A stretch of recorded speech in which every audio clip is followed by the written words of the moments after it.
Okay, you're live. Hello, it's John Florescu here, and I'm here in Bucharest. I'm looking for my camera there, Raluca. And I hope you see me well. And are we okay there, Raluca? I don't see my camera on there. Just see if you can you all hear me? Yes, of course. Okay, all right, here we go. Okay, anyways, the more important thing is seeing all of it, seeing my guests. The approach of today's conversation was kind of built by design and a careful selection of guests. I wanted to look at Romania from the outside and from the inside, and I wanted individuals who somehow contrasted with each other and could bring the complexity of Romania's economic position now in 2026. Both men have long experience and high profiles in Romania and overseas. So I chose two. Dăianu, who is an old friend, actually, going back many years. He's an academic with a macro view of the situation with formidable experience. He's a scholar. He worked in government service. He was Minister of Finance. He worked at the Central Bank, and he's an author as well. His latest book is Crisis and Authoritarian Temptation, which is published in late 2025 and is available in English and in French. And he taught at the Anderson School of Business at UCLA. I used to see him there, and also at UC Berkeley. Mr. Mihai Daraban is a stranger to no one. He's the president of the Chamber of Commerce and Industry for now 12 years. It's 100% private, if I understand, and it's been in business since 1868, which is 2 years before King Carol arrived in Romania. So it's been around a long time.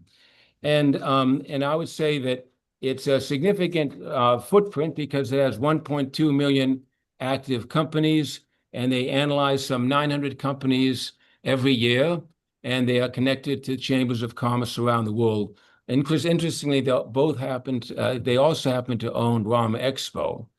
Mr. Daraban brings a kind of practical experience to his writings and his speeches with very specific recommendations where the system needs to be pushed and where it could work better.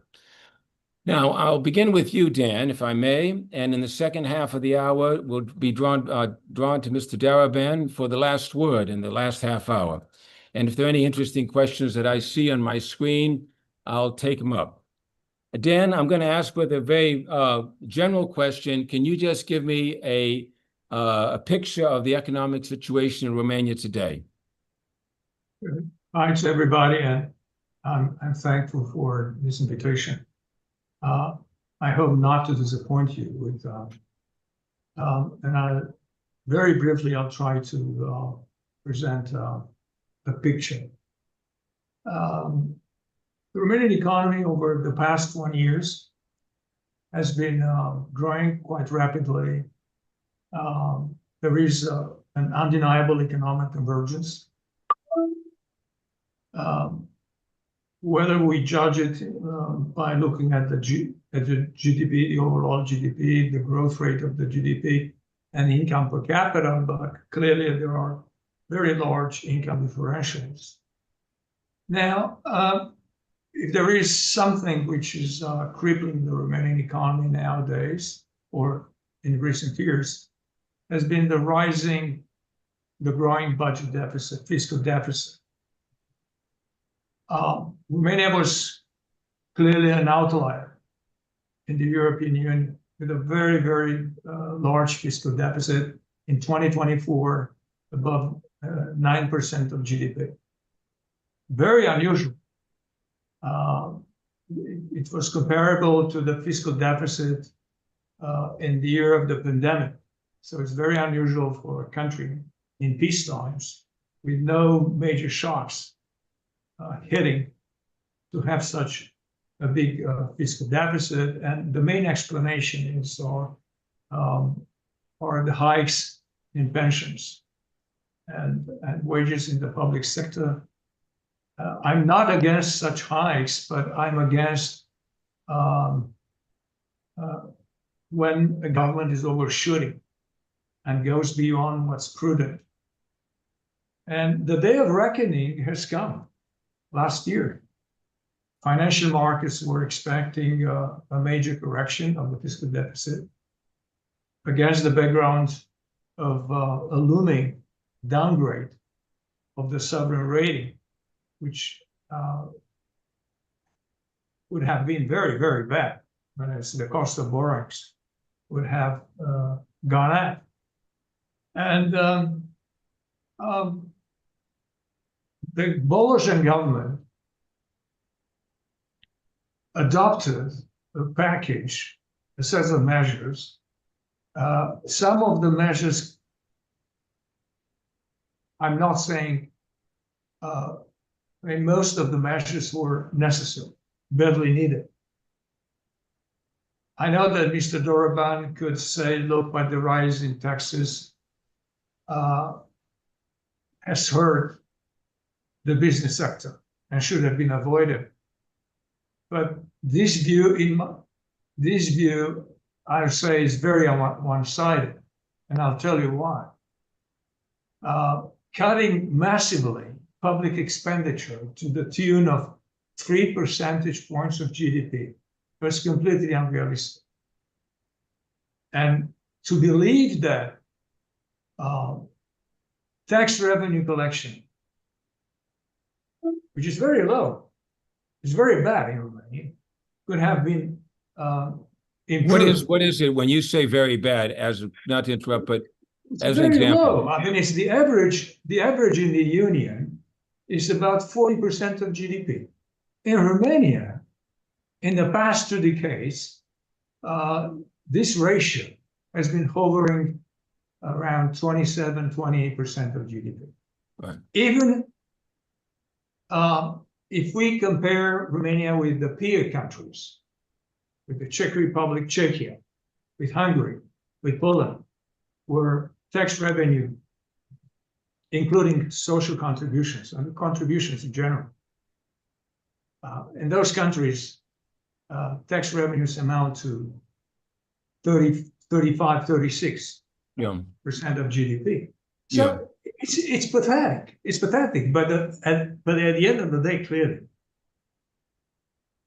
there was no way to raise tax revenues by fighting tax evasion and tax avoidance to such an extent so that Romania should not resort to a rise in taxes. I mean, this is where I defer, not only me, but also other, I think, serious economists, macroeconomists, and colleagues in the central bank, my colleagues in the Fiscal Council. And we said, we are very sorry to say it, but there is no other way. Yeah. And it may be very cynical what I'm saying now, because there was a spike in inflation. Yeah. Liberalizing the price of electricity in the second half of last year, and the rise in taxes that produced a spike in inflation. And that spike in inflation, again, I said it publicly, but I mean, it's I point out the highest in Europe, right? What, 9.9? No. What I said, I'm very sorry that the government had to resort to such a measure, which is very painful for people, and especially for low-income people, because a rise in the value-added tax and the spike of inflation harm the low-income people. In real terms, wages and wages in the public sector and the pensions of retirees and went down in real terms, and that helped the correction. And let me give you 2 numbers to see how spectacular this correction is. Financial markets do appreciate it. I know it's people don't. I mean, they don't feel it. They don't. I mean, they don't like to be told about this correction, but it's a reality. From above 9% of GDP, the fiscal deficit went down to 7.7% last year. Yeah. And this year, if there won't be a slippage in policies, because we don't have now, we have an interim government. Yeah. But if there is no slippage in policies, we quite likely will end up with a fiscal deficit of about 6% of GDP. So this is spectacular. I mean, it's financial markets. I mean, we don't do it to please financial markets, but there is no other way because we need to finance the deficit and to refinance the public debt. And this is the very positive, the great piece of good news when it comes to now. GDP dynamics will have a recession quite likely. I mean, so I think it's going to be a shallow one, not a deep recession. But one has to be also realistic here. In 2024, the Romanian economy grew very little, below 1% of GDP. And keep in mind, in 2024, the fiscal deficit was above 9% of GDP. So in spite of a very expansionary fiscal policy, the growth was very low. Yeah. Can you explain why? How do you, was that affected by the elections and so forth? And what accounts for that low growth? No, it's, of course, the rounds of elections stood behind, I mean, the temptation to raise wages and to raise pensions. Though a reform of the pension system was a must, it was also one component of the National Recovery and Resilience Plan. But however we take it, that was a major blunder. And we now pay for past mistakes. And 6%, a fiscal deficit of 6% is not sufficient. I mean, it's not like we crossed the Rubicon. We'll have to continue. Another piece of good news is that there is no need to raise taxes, to have additional hikes in taxes. But what we need to do in the years to come to improve the fiscal deficit situation to come close to 3% is to score a major improvement in tax revenue collection and diminish tax avoidance. And this can be done. The numbers for the first 5 months of the year are pretty good. It shows that ANAF, which is the Romanian agency in charge of tax IRS revenue collection, is doing pretty well. So overall, this is the picture. There is pain, clearly social and economic pain, and I'm pretty sure that Mr. Daraban, who's very knowledgeable, he would say it. But I don't see there was another way. And you know how it is. I mean, it's one has to optimize and see what's feasible and what's the best outcome. And another point there, Dan, another item on the cliffhanger is this 13 billion euro loan, I guess, due or payback in August if Romania makes its reforms, delivers on those reforms. How likely is that to happen? How likely is that to happen? There has been already a renegotiation of that amount. So it stood at 20, a little bit above 20 billion euros, but it was renegotiated. And now it's about 21 billion euros, but there have been delays. And I don't want to sound, look, I cannot be over optimistic. Realistically, it's very hard to come close to that threshold. I mean, but even so, it's a very big amount of money which has been pouring into the Romanian economy and it has helped improve infrastructure. There are companies which have benefited because all these billions go into projects which have spillover effects and help the investment, public investment in Romania, but not only public investment, private investment as well. So there's no chance that some of that money will arrive. They won't just cancel it. They won't take a hard line as they've done before, let's say with Greece. No, I don't want to make guesses. But even top officials acknowledge that it's almost impossible to absorb all that money. And what we see is that there is a frantic, or there are frantic efforts to absorb as much as possible, because then this year, this program of the EU comes to an end, and that's it.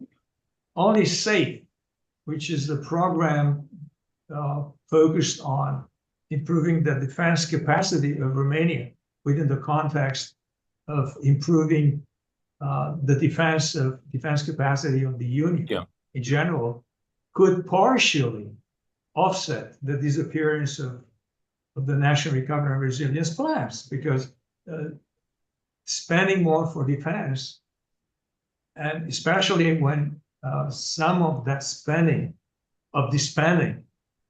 takes place in Romania, I mean, is a way to offset the termination of the previous program. And in addition, there are structural and cohesion funds, the traditional structural and cohesion funds, which are meant to help agriculture, farmers in Romania, but also to continue funding infrastructure construction, helping Romania improve its competitiveness. But as against the previous financial framework, the next one, which covers 2028-2034, is going to be accompanied by more strict conditions, because the Commission and most of the EU member states, they wish to assign more money for competitiveness and for defense. Yeah, So, I mean, in those few minutes, Dan, you described what from the outside, at least from an American's perspective, would seem like a fairly serious situation. You talked about debt, you talked about inflation, you talked about this loan that's sitting out there. yes, but let me I see, and your remark is well taken. There is need to place Romania's, I shouldn't say predicament, but Romania's picture into the wider context. Almost all EU member states face budget constraints and public debts pains. And this is not what I'm saying now, but it's the IMF, it's the Commission, the World Bank, as you know, rating agencies. So it's not Romania. What's remarkable about Romania against this overall background is the spectacular reduction of the fiscal deficit. And Romania can start grow again in 2027. I see 2026, when I talk about the GDP and a likely shallow recession, as the low point. And in 2027, I think we will see a resumption of growth. But the international environment is very unfavorable. Right. And this is something which is depressing. Yeah. Because there are trade conflicts, and trade conflicts, for example, between the United States and Europe, the European Union, also harms the Romanian economy. Yeah. We don't have our own trade policy. Trade policy of Romania basically is the trade policy of the European Union. But just sorry to interrupt, but just putting viewers who are at a distance away from the issue, what you're describing by also talking about 27 is a momentary rough patch in Romania's trajectory here. It's not like what some people are saying, that Romania could go the way of Greece, that we'd see. Let me put it this way. I mean, this is also, in my view, that is mind-boggling. That's mind-boggling. Even now, Greece has a public debt over 140%. And Romania's public debt is a little bit above 60%. Yeah. In addition, I agree that Greece has some major advantages because Greece is in the euro area. There is no currency risk. whereas Romania is outside the euro area, and there is a currency risk. Yeah. Or if we do not continue fiscal consolidation, we may lose control of public debt, because now interest payment, debt service, is close to 3% of GDP. Yeah. So we have to continue. It will be very painful. There is the currency risk, I agree, but there is a big difference between Romania and Greece. Dan, you were making the point that the currency needs a buffer, right? I think is the phrase you used. And you said in one of your articles that the Romanian government has to make serious efforts to deal with to deal with the currency, in effect. Do you think the currency could slip? Or you see a scenario where the lei would fall? Look, there is some depreciation, but it's not brutal. It's not out of control. And some voices could even argue that the leu, the national currency, was a little bit over appreciated, Yeah. which discouraged Romanian exports and encouraged imports. And there is some truth here. I don't deny it. Right. And the central bank is practicing a very delicate balancing act. I mean, it wants a slight depreciation of the currency so that it should stimulate exports and discourage imports, but not too much at a time when inflation is still very high. We'll have some decline of inflation in the second half of the year, and we'll see it. Because there is also the situation in the Middle East has started to improve a little bit. We see now some massive declines of the price of the price of oil. Although I do not expect to see something at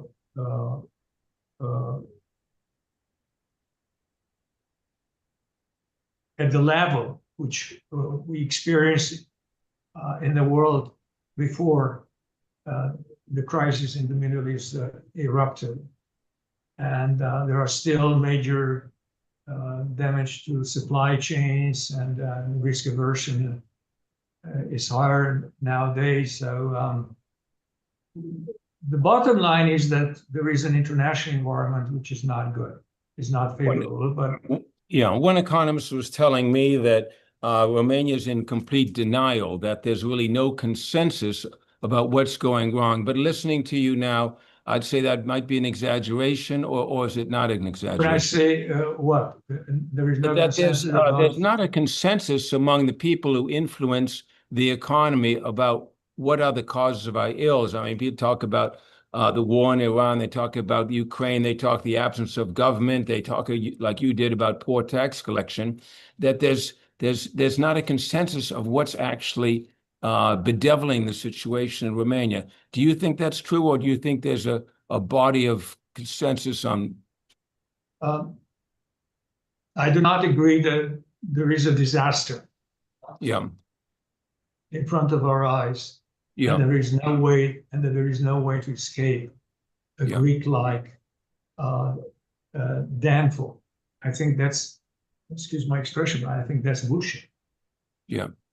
What I think is very annoying is that we have a political crisis, and the political crisis can turn very nasty and can arrest.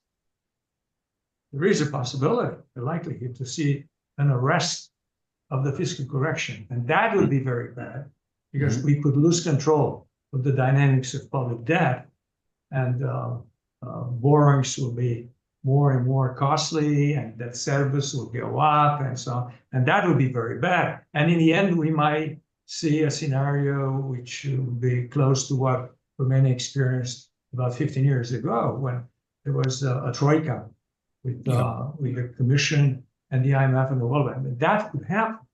I don't exclude that. And here I see politicians in Romania not understanding how serious the situation is. I mean, they do not realize that they play games right now. Mhm. And they flex their muscles, and this is really bad. What you know, rating agencies give ratings, Yeah. Moody's. and John. we have to fend off the downgrade. Yeah. Currently, I expect Fitch, Moody's, S&P not to downgrade Yeah. by saying the dynamics of the fiscal deficit. Yeah. But all these people also look at Yeah. the political scene. Mhm. And I think Romania has already gone through a political downgrade. The political what?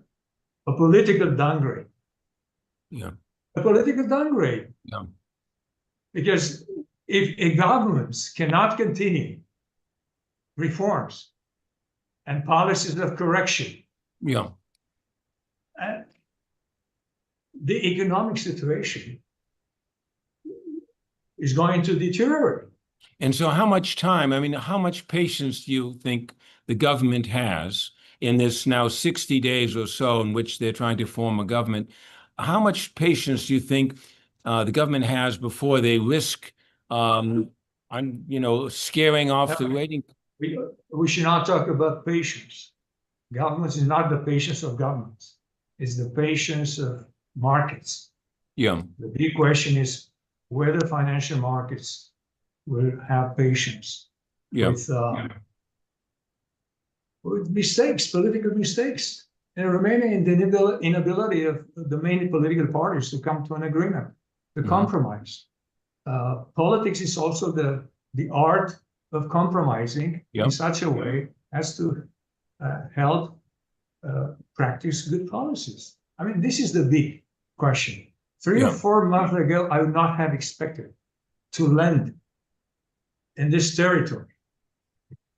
It's because political fragility of governments, and a sequence of mistakes, and that could bring about a downgrade of Romania's rating, and in the end, another episode of being assisted from outside with the big package of financial assistance. And clearly, business people, I mean, have grounds to be worried. Yeah. I mean, they don't like, business people want to see predictability, a clear fiscal regime, and investments which should take place, public investments, and not so many skirmishes among political parties. And I understand that. Hopefully, it's going to happen. Hopefully. What do you make of talking about politics? Daniel Shaw, I think in Poland the other day, made the point, if I got it right, that if since I'm head of the state, I'm head of the deep state, and I can't fight the deep state. What did he mean by that, in your view? The president's statement? Statement? Okay. He was heavily criticized because his statement is an equivalent of, I cannot fight myself. Right. It's a very strange statement. I would have put it differently. I would have said, look, we need reforms. We need a rule of law in Romania. We need to have a better functioning of courts. We need to improve the functioning of the public sector to reduce public administration, local administration. Right. But that was a very flat statement. Yeah. And very candid. I'm now open. It's in this debate. I will not say it publicly, but he should have refrained. He was not well advised by his advisors to make that. Well, you've been in that situation before. I think you've been in that situation. The highly. No, it depends. No. I think it depends very much on the French say le pifomètre. I mean, it's a very good nose, a very good Yeah. political nose, and to know what to say. I mean, Right. it's Well, on that that was point, I think that was an unfortunate statement. yeah, I didn't quite catch the thinking behind it, but I wanted to throw out there. Listen, we're at the 30-minute mark, so I'm going to tip over to Mihai. Mihai, can I call you by your first name so it doesn't seem awkward? Yes, with obviously, Dan? yes, John. Yes. Okay, terrific. Well, listen, I thank you, Dan, for your comments, and you're welcome to hang with us. And I wanted to pick up on some of the things you wrote in your, or that were written about you, and you've been very praiseworthy of the Romanian economy for the last 12 years. You paint a very rosy and positive picture. You talk about GDP over 350 million. You've talked about some striking accomplishments. So let's start on a positive note before we touch on the actual right now. Oh, I was quite optimist in the last years because from one year to another we registered more companies.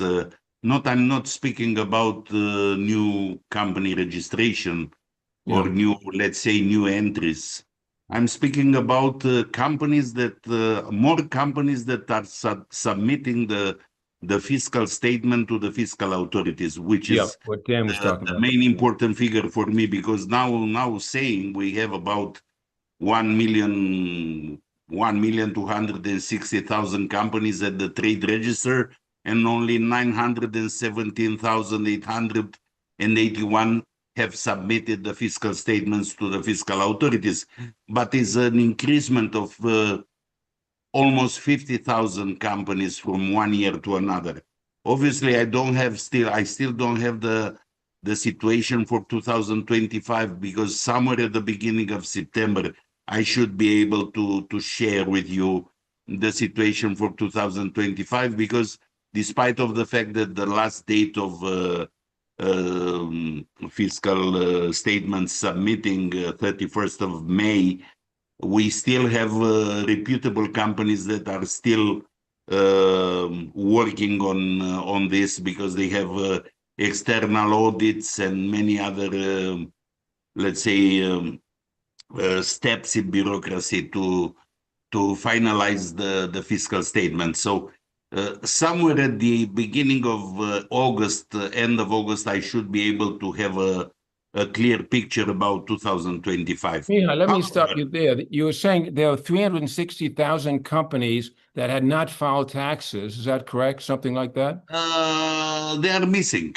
I They're mean, missing. basically, they are officially existing, Yeah. but they do not submit any fiscal statement to the fiscal authorities, and believe me, nothing is happening to them. And is this just they can't handle it? The fine is just 1,500 leis. Oh, I see. Right. So is Yeah. it weakness of the system? Yes, especially administrative digitalization.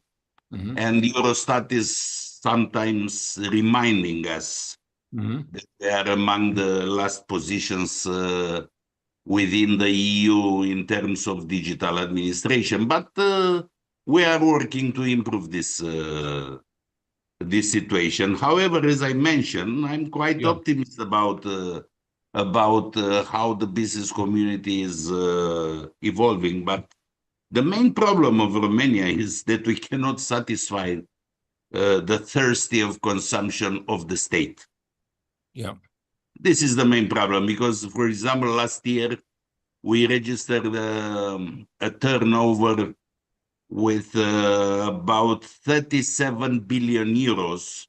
So we registered those companies who submitted the fiscal statements, they registered 527.89 billion euros turnover. Amazing. Comparing with 490 billions 1 year before. So it was a significant increasement of turnover. Also, the profit increased with 1.5 billion euros. But unfortunately, as Mr. Dăianu mentioned before, the deficit is the deficit. And because we cannot cope with the thirsty of the state in Well, consumption. in I mean, consumption. and then I'm not speaking about public functionaries like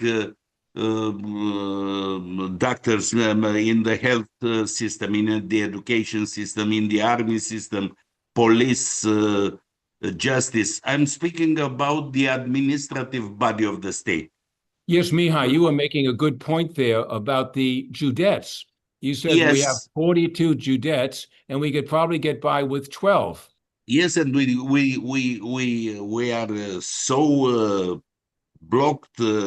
We do not want to copy at least the models that Poland, for example, experienced in the past. I mean, they had about 47 and they remain with 17.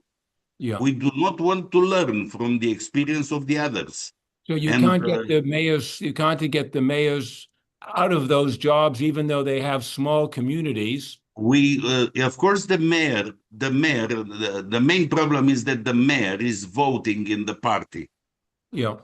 The mayor is voting in the party congress, yes? Yeah. And after that, they have demands. Yeah. They want to have schools, but they don't have kids. They want to have all the community connected to the sewage system, to the gas grid, but they don't have customers. Yeah. Because the public in the countryside, they do not want. I mean, they cannot afford, not because they don't want. Yeah. They can afford to, because if you have the gas grid in front of the gate of the property, Yeah. you need to spend about 5,000, at least 5,000 euros to have all the installation inside the house. Right.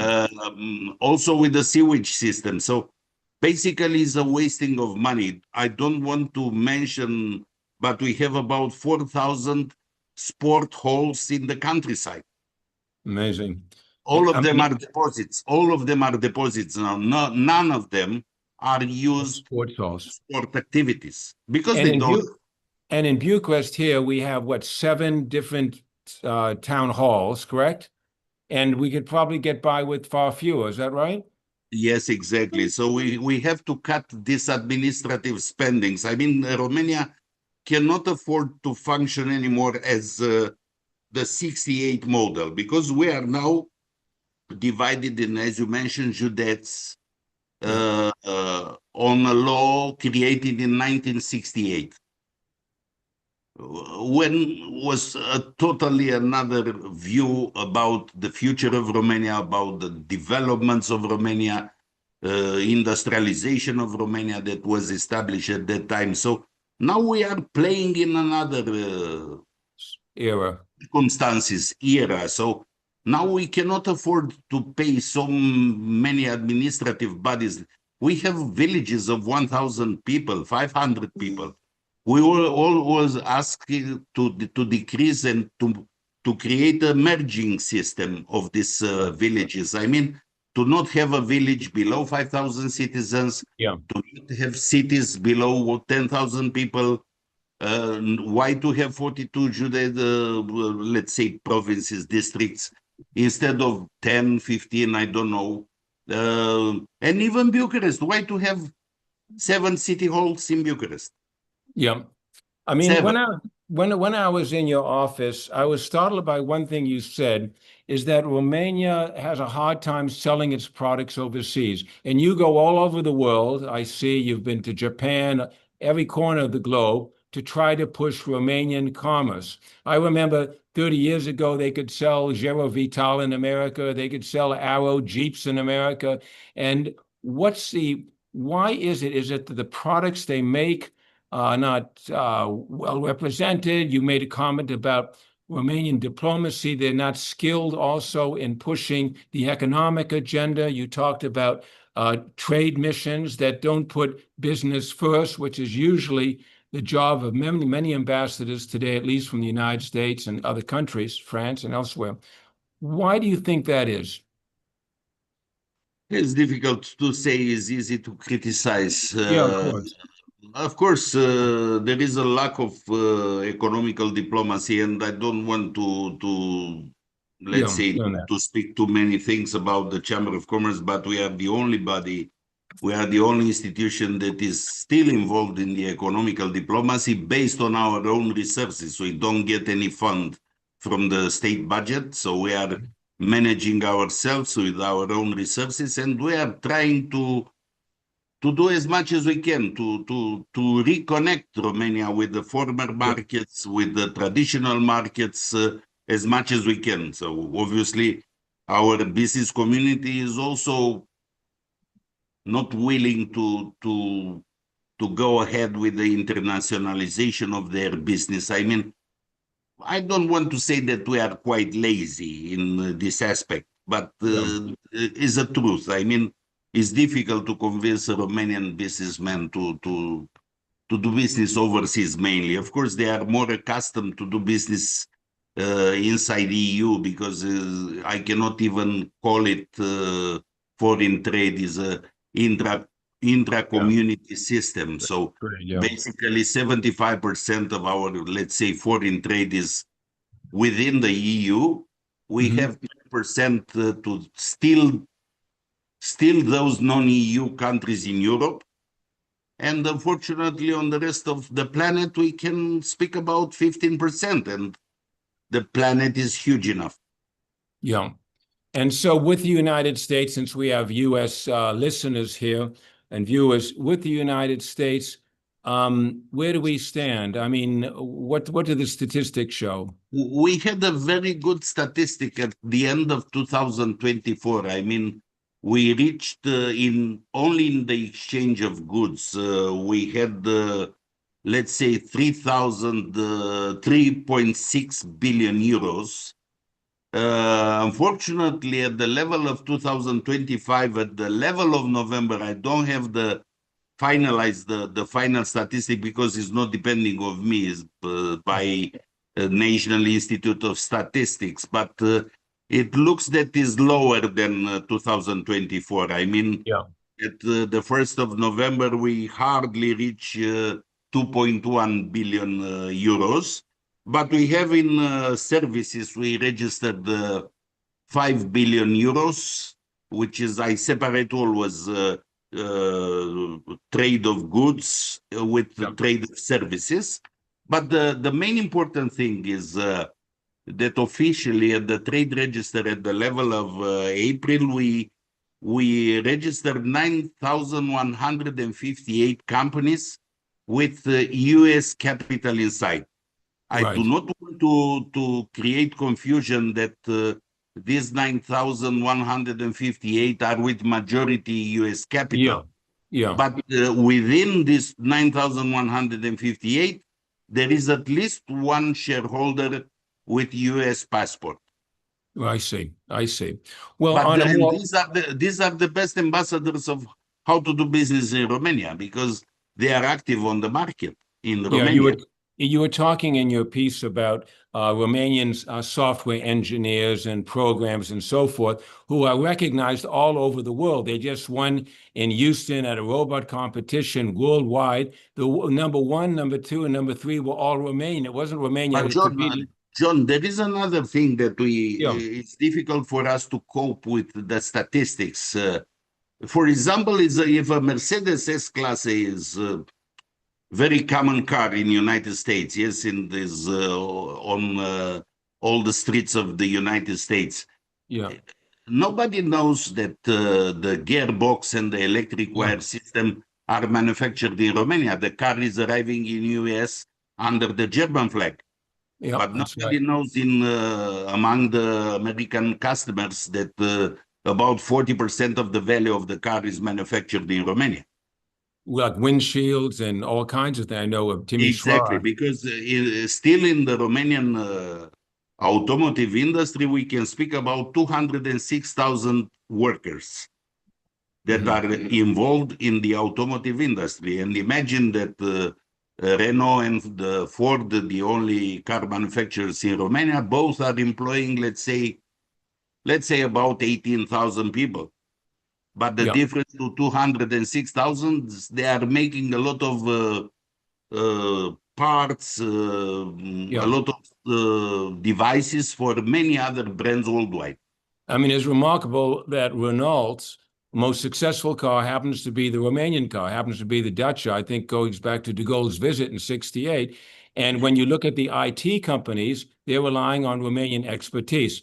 But I want to turn you, since I've turned you into subject areas that seem negative, into some positive points that you made about cost of living. I'm positive with the business community in Romania. Yeah.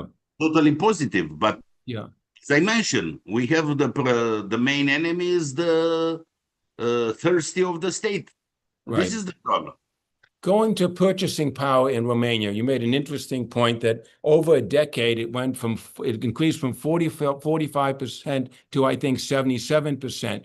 How do you explain that huge increase, which basically puts citizens of Bucharest on par with citizens in many West European capitals? Is that correct? Yes, it's quite correct. Yes. You know, of course, part of our inflation is also coming from speculative way of doing business, especially in the retail business. Yep. I faced a lot of examples about huge incomes based on very low production cost. Mm-hmm. Is the truth in Romania. So what to say? Mm-hmm. You know, I had two farmers in my office a few weeks ago, and one of them told to other, I know that you have about 7 leis per kilo, the production cost for the tomatoes. Why the hell you are selling with 50 leis per kilo? Yeah. You see, this is another, let's say, Romanian story, a Romanian habit. Romanian habit. Yeah. Well, I was startled by the statistic that Rolls-Royce sold more in Romania last year than Italy and Spain combined. So is in today's newspaper the newest possible McLaren was registered today in value of 1 million euros. Mm-hmm. Yeah. Well, these peculiarities, but we're touching on the purchasing power, which really is contained to Timișoara and Brașov and Cluj and Bucharest. That's where the wealth of Romania is. And Dăianu made the interesting point that the people at the bottom are struggling. They're almost like two Romanias. The people in the rural part, there's an enormous difference, and only a short car journey makes that very obvious. The small towns lag behind. Do you think, in a way, they're two Romanias today?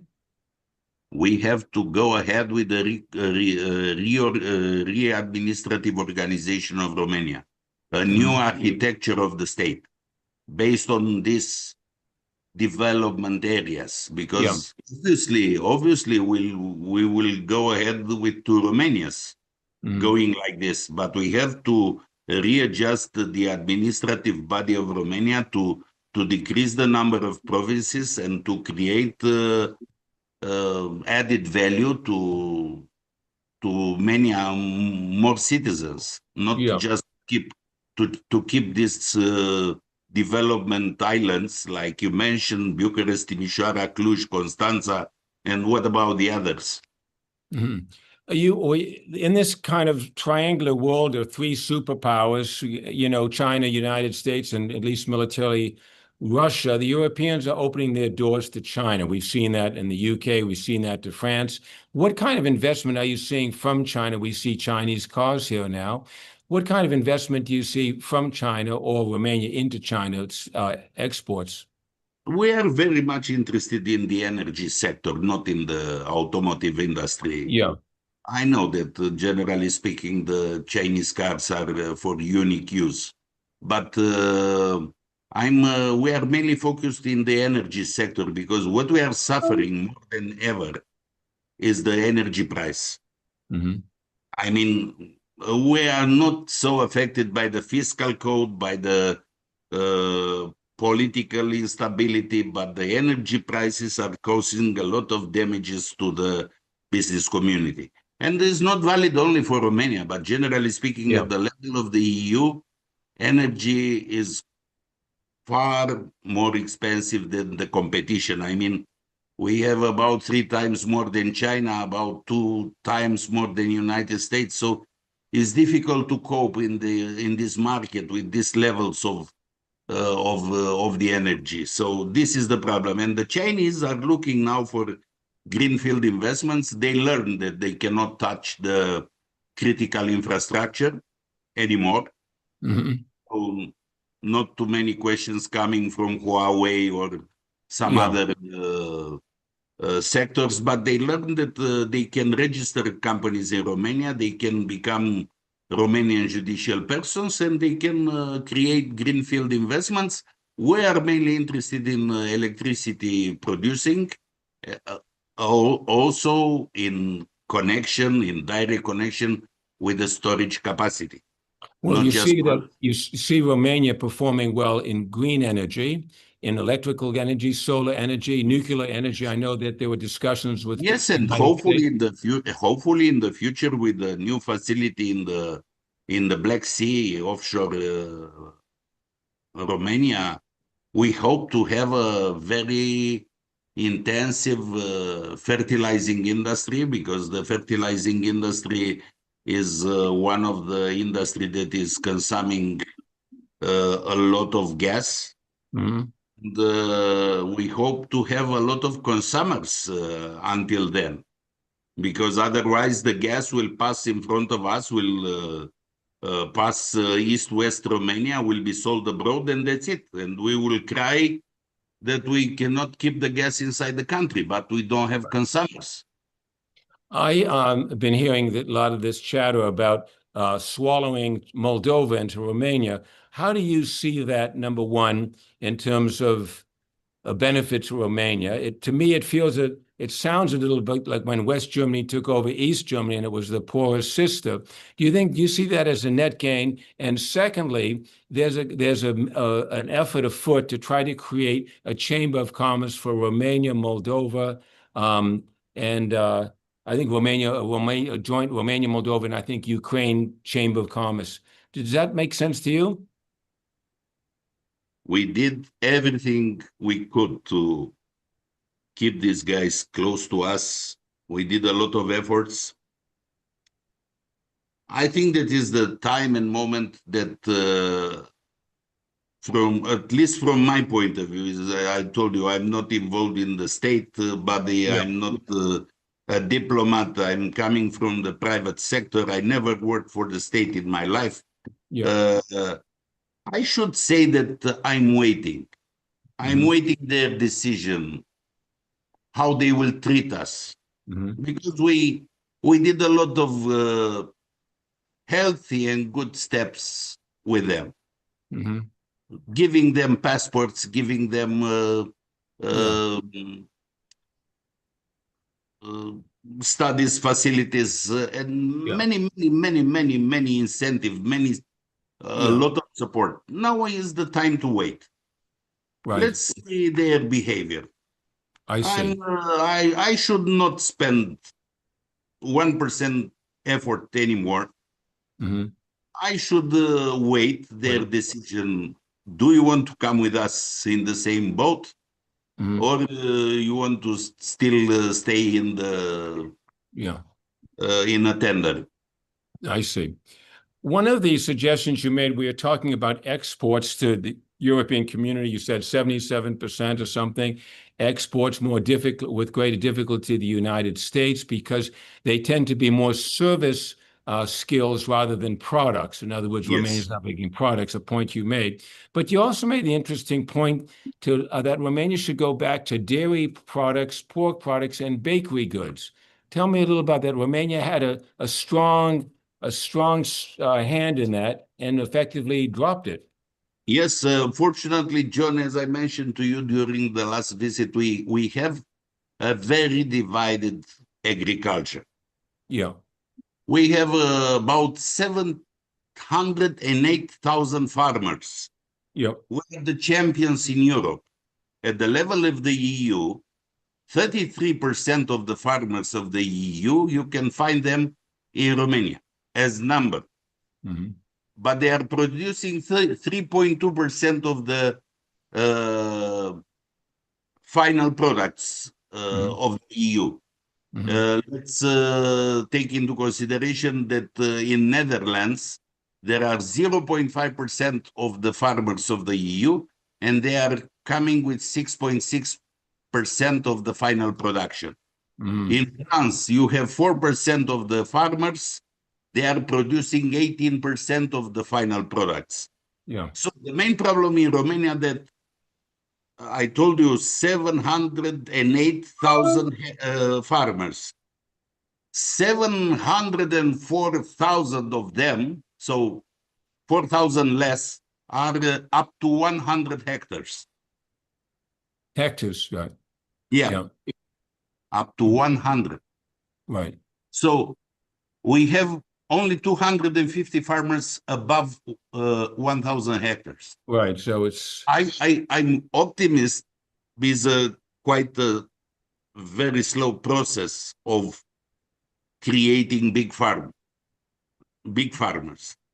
but this will take years.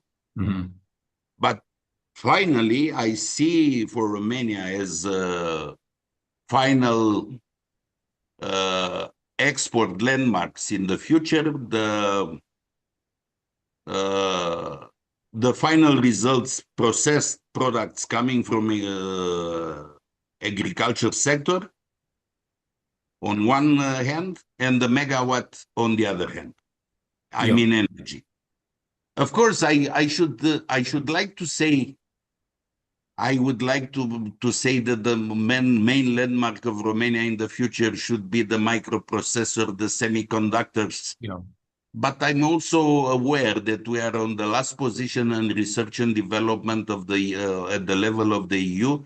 This is this was stated by the Eurostat, not by Mihai Daraban. 2% to 5%. I saw this. Exactly. So that means that the high added value, a Romanian product with a high added value, we don't have. Of course, we have Romanian products, but low added value. Yes, is not counting too much. Yes. Let me throw a question to both of you, because I think you could grab it each from your own perspective.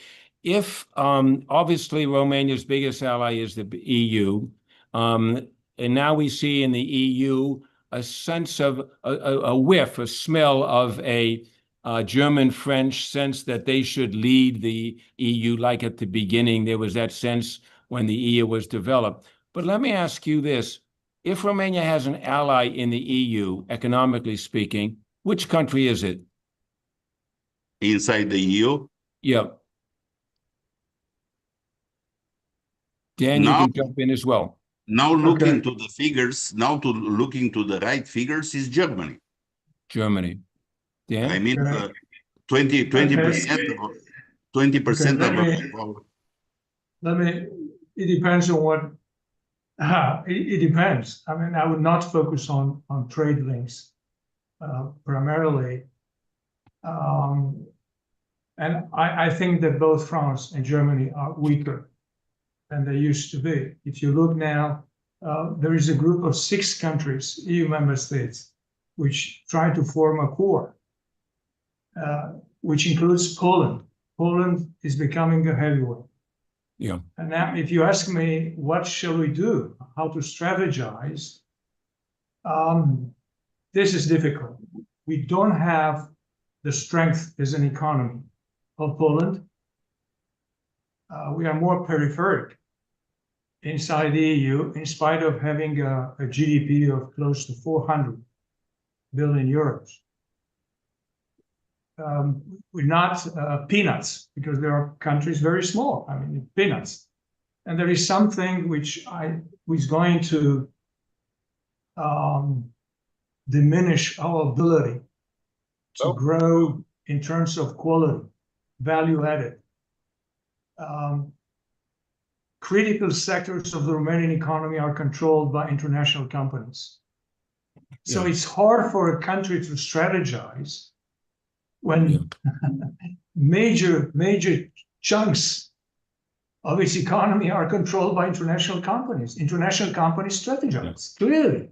For example, if Renault decides to move its operations from Romania, what can Romania do? I mean, to provide, facilities, what kind of facilities? The same with Ford. I mean, so it's tough. It's going to be a very tough world, a ruthless world. We have to have links with other member states with which we have joint interests. And Poland is a good friend of Romania. Outside the EU is Turkey.